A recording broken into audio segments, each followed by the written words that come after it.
इस वीडियो में हम करने वाले हैं all possible trends of S block elements. देखो, इनको करने में जो भी जड़ी बूटी मंत्र ट्रिक्स जो भी यूज होंगी मैंने यहां पे साइड में रख दी है, तो यहां से हम उठा उठा के धार धार धार धार एक एक को करते रहेंगे। ठीक है, तो स्टार्ट करते हैं। तो सबसे पहला क्वेश्चन इसमें हमें बताना है बेसिक नेचर। तो एसिडिक या बेसिक नेचर के लिए एक सिंपल सा formula, acidic nature is directly proportional to electronegativity and basic nature is inversely proportional to electronegativity. अब इलेक्ट्रोनेगेटिविटी कैसे देखें, तो अगर ये पीरियोडिक टेबल है तो हम ऊपर की तरफ जाएंगे तो इलेक्ट्रोनेगेटिविटी का इंक्रीज होता है, और राइट की तरफ जाएंगे तो इलेक्ट्रोनेगेटिविटी का इंक्रीज होता है। अब सिंपली इसमें इलेक्ट्रोनेगेटिविटी देख लो, तो इसमें ऊपर की तरफ जाएंगे तो इलेक्ट्रोनेगेटिविटी का इंक्रीज है, मतलब लिथियम की इलेक्ट्रोनेगेटिविटी होगी सबसे ज्यादा, सीजियम की होगी सबसे कम। तो जिसकी इलेक्ट्रोनेगेटिविटी सबसे ज्यादा उसका बेसिक नेचर सबसे कम। तो लिथियम वाले का बेसिक नेचर हो जाएगा सबसे कम, सीजियम की इलेक्ट्रोनेगेटिविटी की वजह से उसका बेसिक नेचर सबसे ज्यादा।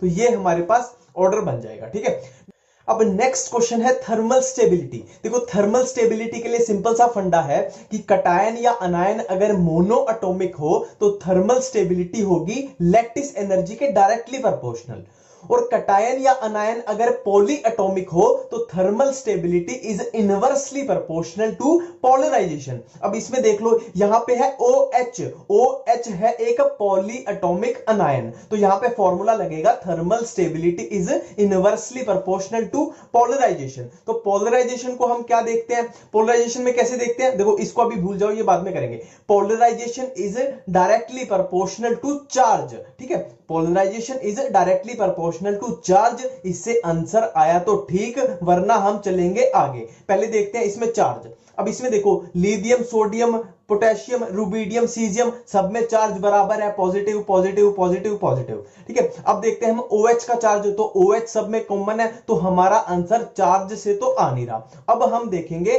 Polarisation is directly proportional to size of anion and inversely proportional to size of cation. अब इसमें अनायन तो सब में सेम है, OH सब में सेम है, अनायन सेम हो गया, तो हमें देखना है साइज ऑफ कटायन है कि जिस कटायन का साइज सबसे छोटा होगा उसकी पोलराइजेशन सबसे ज्यादा होगी। अब इसमें सबसे छोटा कौन है, लिथियम, लिथियम सबसे छोटा, तो उसकी पोलराइजेशन सबसे ज्यादा और उसकी थर्मल स्टेबिलिटी सबसे कम हो जाएगी। ठीक है, तो ये हमारा ऑर्डर बन जाएगा थर्मल स्टेबिलिटी का।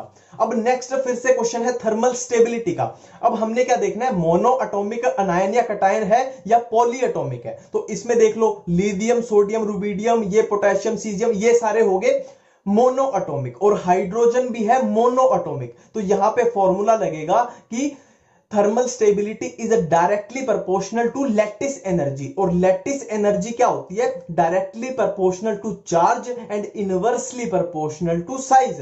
अब इसमें चार्ज सब में बराबर है, लिथियम पे प्लस, सोडियम पे प्लस, पोटेशियम पे प्लस, रुबिडियम पे प्लस, सीजियम पे प्लस, और हाइड्रोजन पे भी माइनस माइनस माइनस सब में बराबर है। तो चार्ज से तो अपना आंसर आ नहीं रहा, तो हमें देखना है साइज।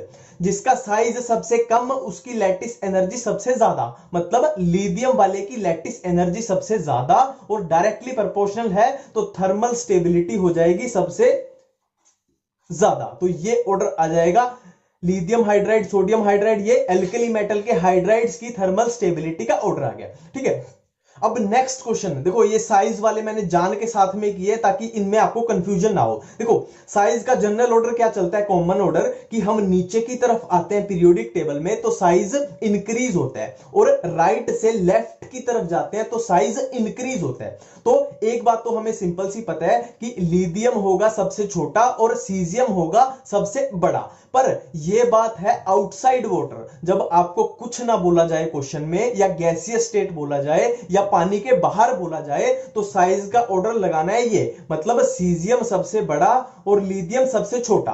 पर इन वाटर, इनसाइड वाटर, पानी में बात की जाए तो इस ऑर्डर को सिंपली उल्टा कर देना है, लिथियम हो जाएगा सबसे बड़ा और सीजियम हो जाएगा सबसे छोटा। ठीक है, अब इसमें एक बहुत फेमस क्वेश्चन आता है मोलर कंडक्टिविटी। अब इसको कैसे देखना है, देखो सिंपल सी बात है, मोलर कंडक्टिविटी, ये नाम से ही पता लग रहा है कि हम पानी में या किसी सॉल्यूशन में देख रहे हैं। तो पानी में जब हमने डाला था तो सीजियम हो गया था सबसे छोटा। तो जो सबसे छोटा होगा, जो सबसे पतला होगा, वो उतनी तेज भागेगा। तो जितनी तेज भागेगा उसकी कंडक्टिविटी उतनी ज्यादा होगी। ठीक है, सीजियम पानी में या सॉल्यूशन में सबसे छोटा, तो उसकी मोलर कंडक्टिविटी उतनी ही ज्यादा है। इसको ऐसे याद रखना, जितना छोटा जितना पतला उतनी तेज भागता रहेगा, उतना ज्यादा करंट को वो कंडक्ट करेगा। ठीक है, सिंपल है।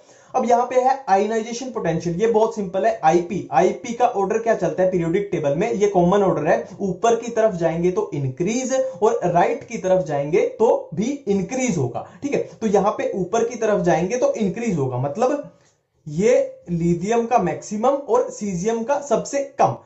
अब मैंने रिएक्टिविटी के ऑर्डर को पहले ही फिल कर दिया। क्यों कर दिया, इसमें आप थोड़ा दिमाग लगाओ। देखो, आयनाइजेशन पोटेंशियल क्या होता है, इलेक्ट्रॉन निकालने में कितनी एनर्जी लगी। ठीक है, अब यहां पे देखो, लिथियम का आयनाइजेशन पोटेंशियल सबसे ज्यादा और सीजियम का सबसे कम, मतलब लिथियम का इलेक्ट्रॉन निकालने में सबसे ज्यादा एनर्जी लग रही है और सीजियम का इलेक्ट्रॉन निकालने में सबसे कम एनर्जी लग रही है। तो सीजियम आसानी से अगर इलेक्ट्रॉन दे देगा तो इसकी रिएक्टिविटी हो जाएगी मैक्सिमम, और लिथियम बहुत मुश्किल से इलेक्ट्रॉन दे रहा है तो इसकी रिएक्टिविटी हो जाएगी मिनिमम। ठीक है, इलेक्ट्रॉन जितनी जल्दी दे देगा उसकी रिएक्टिविटी उतनी ज्यादा। ठीक है, अब नेक्स्ट देखो, आयनिक एंड एटॉमिक रेडियाई, तो ये इससे ही हो जाएगा कि नीचे की तरफ आएंगे तो साइज का इंक्रीज हो रहा है। बेसिकली ये यही पे है कि आउटसाइड वाटर जो हमने साइज का किया था, तो ये सेम ही हो जाएगा, सीजियम सबसे बड़ा और लिथियम सबसे छोटा। ठीक है, अब है इलेक्ट्रोनेगेटिविटी का ऑर्डर। तो इलेक्ट्रोनेगेटिविटी का क्या चलता है पीरियोडिक टेबल में कॉमन, कि ऊपर की तरफ जाएंगे तो इलेक्ट्रोनेगेटिविटी का इंक्रीज होगा। तो ये सिंपल सा ऑर्डर है। ठीक है, अब नेक्स्ट क्वेश्चन देखो, ये क्लोराइड्स हैं, इनका बताना है हमें आयनिक कैरेक्टर। तो आयनिक या कोवेलेंट कैरेक्टर के लिए हम सिंपल सा फंडा लगाते हैं कि covalent character is directly proportional to polarization and ionic character is inversely proportional to polarization. तो यहां पे हमें देखना है आयनिक कैरेक्टर, तो ये होगा इनवर्सली प्रोपोर्शनल टू पोलराइजेशन। तो सिंपली हमें देखनी है पोलराइजेशन। तो polarization is directly proportional to charge. Charge से आंसर आया तो ठीक, वरना चलेंगे आगे। तो पहले चार्ज देखते हैं। तो देखो, ये क्लोरीन सब में कॉमन है तो इससे तो हमारा चार्ज सब में सेम आ रहा है, इससे आंसर नहीं आने वाला। और यहां पे lithium plus sodium plus potassium plus rubidium plus caesium plus, सब पे चार्ज बराबर, तो चार्ज से तो अपना आंसर नहीं आ रहा। अब हमें जाना पड़ेगा आगे। तो polarization is directly proportional to size of anion and inversely proportional to size of cation.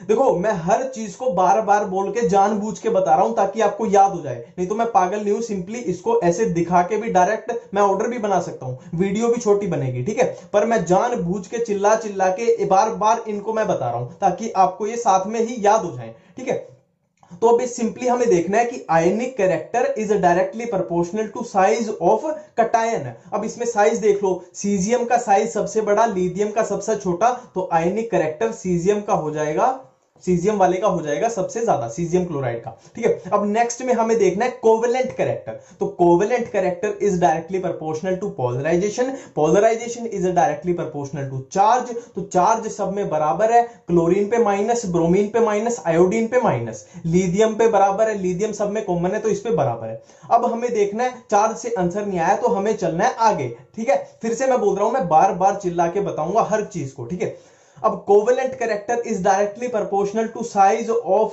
अनायन। तो इसमें देख लो, अनायन किसमें सबसे बड़ा है, आयोडीन सबसे बड़ा, तो इसका कोवेलेंट कैरेक्टर सबसे ज्यादा। ठीक है, क्लोरीन इसमें सबसे छोटा, तो इसका कोवेलेंट कैरेक्टर सबसे कम। तो ये सिंपली हमारे पास ऑर्डर आ गया। ठीक है, अब नेक्स्ट है सॉल्युबिलिटी। देखो, सॉल्युबिलिटी का सिंपल सा फंडा है कि solubility is directly proportional to size difference between cation and anion. ठीक है, फिर से बोल रहा हूं चिल्ला चिल्ला के, solubility is directly proportional to size difference between cation and anion. अब साइज डिफरेंस कैसे देखें, देखो इसमें सिंपली सा देखना है कि अगर पॉली एटॉमिक कटायन या अनायन है वो सिंपली होता है लार्ज साइज का। जनरली यही रूल चलता है कि पॉली एटॉमिक कटायन या अनायन है तो वो होगा लार्ज साइज का, और मोनो एटॉमिक कटायन या अनायन है वो होगा स्मॉल साइज का। अब इसमें देखो, यहां पे ClO4 माइनस है पॉली एटॉमिक, मतलब ये हो गया लार्ज साइज। ठीक है, ये ClO4 हो गया पूरा लार्ज साइज है, ठीक है। अब लिथियम क्या होता है, स्मॉल साइज, और सीजियम हमें पता है, यहां से हमने देखा कि लिथियम होता है छोटा और सीजियम होता है बड़ा, तो सीजियम होगा लार्ज साइज। तो देखो ये भी लार्ज, ये भी लार्ज, तो साइज डिफरेंस हुआ कम, और ये स्मॉल और ये लार्ज, मतलब साइज डिफरेंस होगा ज्यादा। तो इसमें साइज डिफरेंस ज्यादा, तो सॉल्युबिलिटी भी डायरेक्टली प्रोपोर्शनल है ज्यादा, तो हमारे पास ऑर्डर बन जाएगा ये, ठीक है। अब नेक्स्ट क्वेश्चन है बेसिक नेचर। अब बेसिक नेचर या एसिडिक नेचर का हमें सिंपल सा फंडा पता है कि acidic nature is directly proportional to electronegativity and basic nature is inversely proportional to electronegativity. तो इलेक्ट्रोनेगेटिविटी सबसे ज्यादा किसकी है, इसमें से देख लेते हैं। सबसे ज्यादा इलेक्ट्रोनेगेटिविटी लिथियम की, तो इनवर्सली प्रोपोर्शनल है, तो इसका बेसिक नेचर हो जाएगा सबसे कम। ये ऑर्डर आ जाएगा हमारे पास। अब नेक्स्ट क्वेश्चन है कार्बोनेट्स की थर्मल स्टेबिलिटी। तो थर्मल स्टेबिलिटी का सिंपल सा फंडा, सबसे पहले देखो कटायन या अनायन मोनो एटॉमिक है या पॉली एटॉमिक। तो यहां पे है कार्बोनेट आयन, कार्बोनेट आयन हो गया पॉली एटॉमिक, तो थर्मल स्टेबिलिटी हो जाएगी इनवर्सली प्रोपोर्शनल टू पोलराइजेशन। और पोलराइजेशन का हमें सिंपल सा फंडा क्या पता है कि polarization directly proportional to charge, charge सब में बराबर हो जाएगा।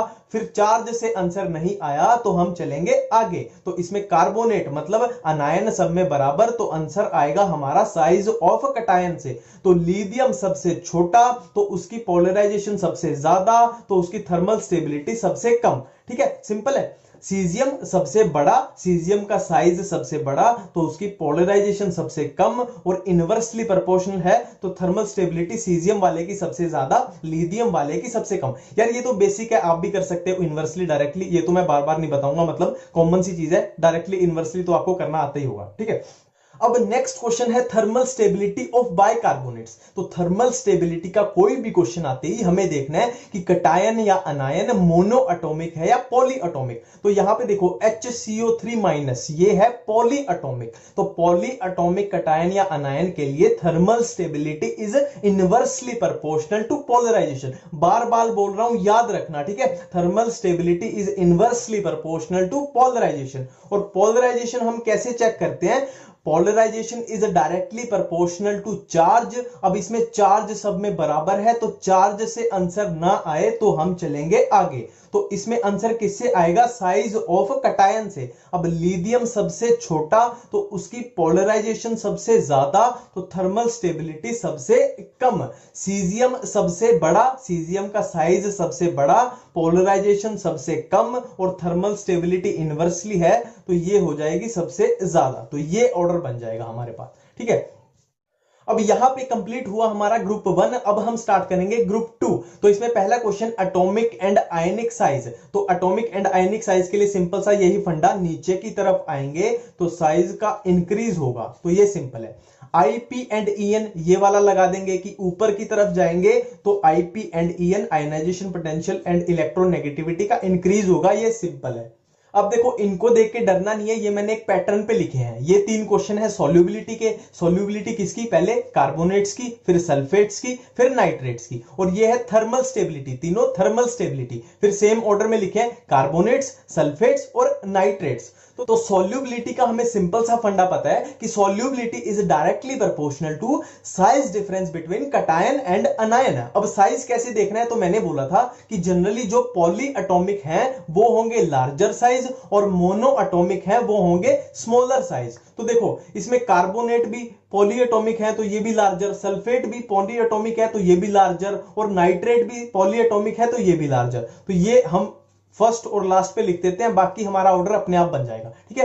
कार्बोनेट भी पॉली एटॉमिक है तो लार्जर साइज, सल्फेट भी पॉली एटॉमिक है तो ये भी लार्जर साइज, और नाइट्रेट भी पॉली एटॉमिक है तो ये भी हो गया लार्जर साइज, ठीक है। अब इसमें हम देखते हैं बेरिलियम का साइज सबसे छोटा, बेरियम का सबसे बड़ा, तो बेरिलियम हो गया स्मॉलर और ये हो गया लार्जर, ठीक है। इसमें भी सेम कर देते हैं, ये स्मॉलर और ये स्मॉलर, और यहां पे बेरियम लार्जर लार्जर, ठीक है। अब देखो solubility is directly proportional to size difference between cation and anion। अब ये लार्जर लार्जर है, दोनों बड़े हैं तो साइज डिफरेंस सबसे कम, तो solubility इसमें हो जाएगी कम, ठीक है। ये ऑर्डर आ जाएगा। और इसमें देखो एक स्मॉलर है एक लार्जर है, मतलब साइज डिफरेंस हुआ ज्यादा तो सॉल्युबिलिटी हो जाएगी मैक्सिमम। ठीक है, ये तीनों का मैंने इसलिए साथ में कराया था ताकि आपका रिलेट हो जाए। तो ये आपका पूरे ऑर्डर बन गए, ये ऐसे बन जाएगा। ठीक है, सिंपल है। अब नेक्स्ट है थर्मल स्टेबिलिटी। तो थर्मल स्टेबिलिटी के लिए हमें देखना है कि कैटायन या अनायन मोनो एटॉमिक है या पॉली एटॉमिक। तो ये भी पॉली एटॉमिक, ये भी पॉली एटॉमिक, ये भी पॉली एटॉमिक। ठीक है, यहां पे भी हमने कर लिया था कि कार्बोनेट भी पॉली एटॉमिक, सल्फेट भी पॉली एटॉमिक, नाइट्रेट भी पॉली एटॉमिक। तो अभी आप एक पैटर्न देख रहे हो कि सॉल्युबिलिटी में भी पॉली एटॉमिक का खेल चल रहा है और थर्मल स्टेबिलिटी में भी पॉली एटॉमिक का। तो ये कार्बोनेट भी पॉली एटॉमिक, सल्फेट भी पॉली एटॉमिक, नाइट्रेट भी पॉली एटॉमिक। तो पॉली एटॉमिक कैटायन या अनायन है तो thermal stability is inversely proportional to polarization. तो polarization is directly proportional to charge. Charge तीनों में सब में बराबर, तो चार्ज से आंसर तो नहीं आ रहा, तो चार्ज से आंसर ना आए तो हम चलेंगे आगे। अब इसमें देखना है simply size of cation. Size of cation जिसमें सबसे कम उसकी पोलराइजेशन सबसे ज्यादा, मतलब बेरिलियम की पोलराइजेशन होगी सबसे ज्यादा और थर्मल स्टेबिलिटी है इनवर्सली प्रोपोर्शनल। तो थर्मल स्टेबिलिटी हो जाएगी का ये ऑर्डर। ठीक है, बेरियम का साइज सबसे बड़ा, पोलराइजेशन सबसे कम और थर्मल स्टेबिलिटी सबसे ज्यादा। तो ये हमारे पास ऑर्डर बन जाएगा थर्मल स्टेबिलिटी का। ठीक है,